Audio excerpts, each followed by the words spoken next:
आजचा हा धर्मसभेच्या स्वागता प्रसंगामध्ये अनुष्ठान काल पूर्ण झालेली आहे। 21 दिवसाचे अनुष्ठान पूर्ण झाल्यानंतर 22व्या दिवसाच्या हा धर्मसभेच्या निमित्तानं अनेक गुरुवर्य तुमच्या समोर उपदेश दिले, अनेक वक्त्यांनी देखील तुमच्या समोर अनेक विषय मांडलेले। अशी मंगलमय प्रसंगामध्ये आता काही फार वेगळं बोलावं असं काही नाही, कारण गुरुवर्यांचा आदेश झाला, मंडप भरून आहे, पण बाहेर असलेल्या माणसाला प्रसाद सुरू करा असं माऊली सांगितलं। माऊलींनी आज्ञा दिल्याप्रमाणे जे काही बहुसंख्येने आले तेही प्रसाद घेतले आणि अजून भरपूर प्रसाद शिल्लक आहे। आत बसला तुमच्यासाठी सुद्धा प्रसाद अजून भरपूर आहे, म्हणून आत बसला म्हणून कोणी काही गडबड न करता तुम्ही शांत बसला तर आप्पाजी सांगितल्याप्रमाणे खऱ्या अर्थानं धर्माचं आचरण करणार कोणी असेल तर उपस्थित तुम्ही सगळे।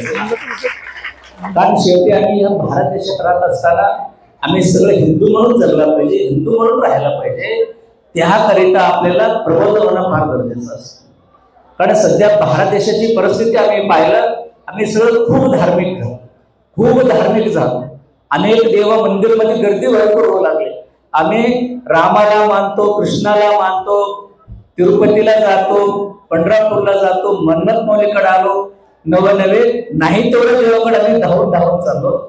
एकही देव शिल्लक राहिले नाही, कारण प्रत्येक मंदिरकडे जाणार आहे तो हिंदू म्हणून देवदेव करणारा भक्त म्हणूनच जातो।